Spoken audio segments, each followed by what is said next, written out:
ಇರಲಿ. ಪ್ರಭು ನಿಮ್ಮೊಡನೆ ಇರಲಿ. ಪ್ರಿಯ ಸಹೋದರ ಸಹೋದರಿಯರೇ, ಮೂರು ರಾಯರ ಹಬ್ಬವನ್ನು ವಿಜೃಂಭಣೆಯಿಂದ ಆಚರಿಸುವುದಕ್ಕಾಗಿ ನಾವೆಲ್ಲರೂ ಈ ಧ್ವಜ ಸಂಬಡಿ ನಿಂತಿದ್ದೇವೆ. ಈ ನವದಿನಗಳ ಸಿದ್ಧತೆಗಳಲ್ಲಿ ನಾವೆಲ್ಲರೂ ಈ ಧ್ವಜವನ್ನು ವೀಕ್ಷಿಸಿ ಧ್ಯಾನಾಸಕ್ತರಾಗಿ ದೇವರನ್ನು ಮಹಿಮೆಪಡಿಸೋಣ. ಈ ಧ್ವಜದೊಂದಿಗೆ ನಮ್ಮ ಹೃದಯಗಳು ದೇವರ ಕಡೆಗೆ ಏರಿ ಹೋಗಲಿ ಎಂದು ಪ್ರಾರ್ಥಿಸೋಣ. இறைவாக்கினர் இசையாஸ் ஆகமத்திலிருந்து வாசகம். அவர் தொலைவில் உள்ள பிற இனத்திற்கு ஓர் அடையாள கொடியை காட்டியுள்ளார்.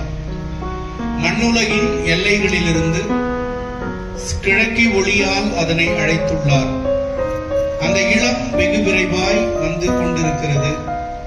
அவர்களுள் ஒருவனும் களைப்படையவில்லை, இடறி விழவும் இல்லை, தூங்கவும் இல்லை, உறங்கவும் இல்லை. அவர்களில் யாருக்கேனும் இடுப்பு கச்சை அவிழ்ந்து விழவில்லை, மிதியடிகளில் வராதும் அறந்து போகவில்லை. இது ஆண்டவரின் அருள்வாக்கு. And feel your love in your hearts, so that you may walk blamelessly through this life and happily reach everlasting. May this flag, or all those who see the flag and pray, may